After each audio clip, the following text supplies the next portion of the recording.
Perasan tak bila senyum, bercakap ataupun angkat kening, garis-garis di dahi dan tepi mata nampak semakin jelas? Hai, saya Dr. Kura.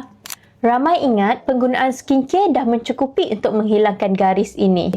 Sebenarnya, kedutan yang muncul semasa kita membuat ekspresi wajah dipanggil dynamic line dan ia tidak mudah berkurang dengan rutin penjagaan kulit. Untuk keadaan ini, salah satu rawatan yang sering dilakukan ialah botulinum toxin. Rawatan ini membantu mengurangkan pergerakan otot tertentu yang menyebabkan garis di wajah lebih ketara. Hasilnya masih nampak semula jadi dan garis kedutan menjadi kurang ketara tanpa mengubah ekspresi wajah asal. Kebiasaannya, perubahan sudah boleh dilihat dalam masa beberapa hari sahaja dan kesannya boleh bertahan sehingga 6 bulan.